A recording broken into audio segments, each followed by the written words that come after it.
Welcome you all again in the field session. Today we have a lecture on the measurement of the joint data, or how to calculate, or how what type of data we have to take for the joint parameters.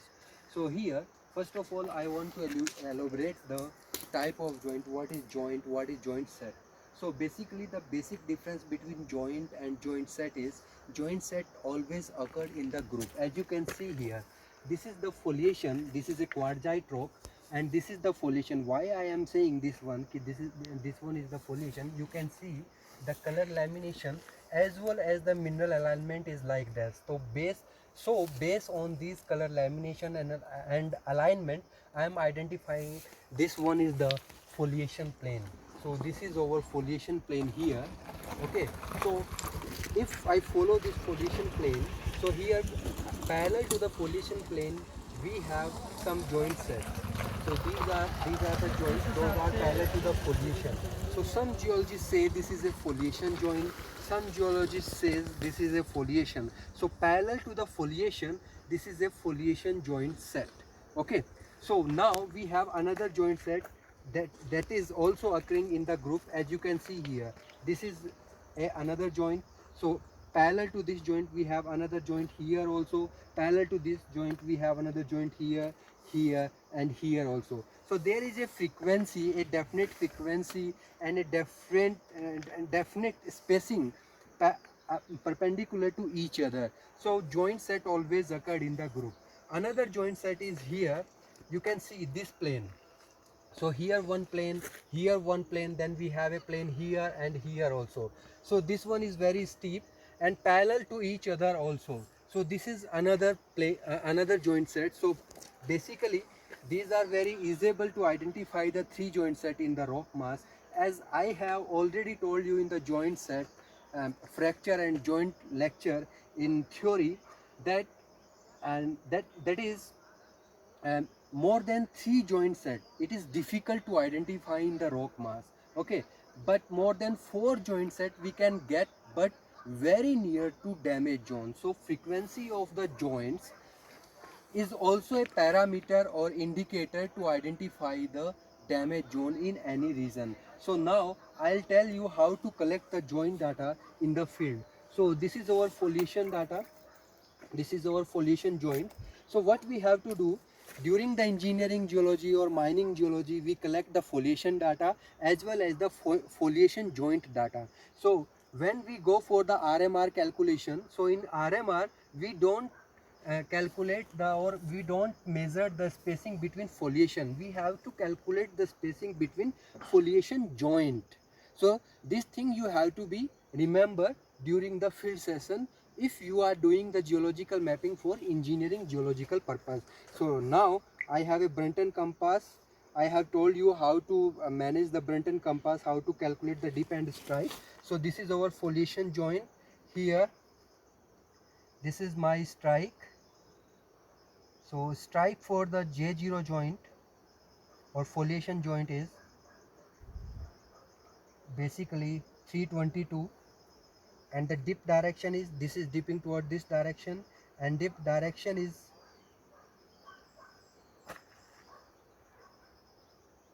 northeast, and dip amount is 24 degree.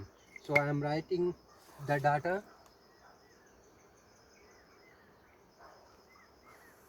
352 25 northeast direction. So this is the method how we have to mention the data of the joint. You can see, first of all write the strike here, then dip amount and the dipping coordinate. So with the help of this dipping coordinate we can calculate the dip amount, dip direction exactly. Okay, now here one more thing, this is J0 or J1. So we have two classification. One classification is basically based on the cross-cutting relationship. Another classification is based on the frequency. So what happen in engineering geology, geologists collect all the data, and based on the frequency, highest frequency designate as J0 or J1, then J2, J3, J4 like that. But based on the cross-cutting relationship, because this is a foliation plane, so some geologists designate this joint as a J0 joint set or some geologists designate the name as a J1. Why this is? Because this is a metamorphic rock, or we can say meta sedimentary rock, because uh, after metamorphism of sedimentary rock it convert into quartzite. So they give this one as a J1 name for this joint, foliation joint, but you can give the name J0 also, there is no problem. uh, um, then we have another set of joint, that is this one. So what we have to do, because there is a no visible surface here, so what we can do, we have to uh, means align our hardboard here and calculate the dip direction and strike, or directly you can calculate the dip direction also with the help of such type of Brunton. But we have to go to the according to the protocol. So first of all, this is our strike here. So strike is 105, dip direction is southwest, and dip amount is 47.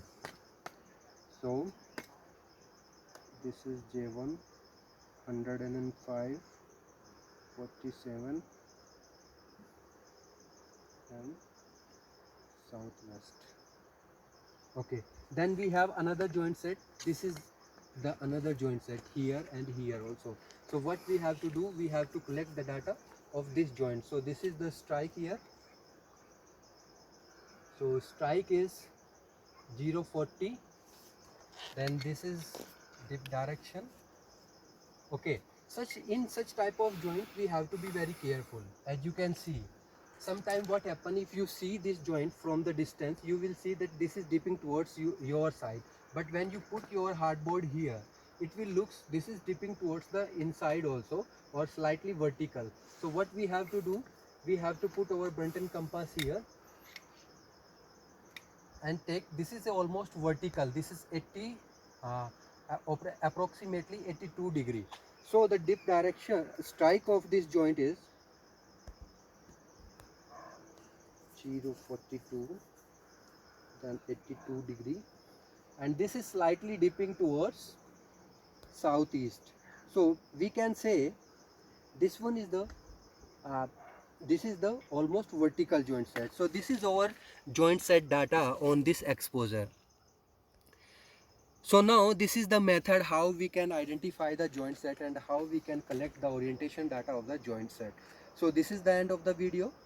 Thank you very much.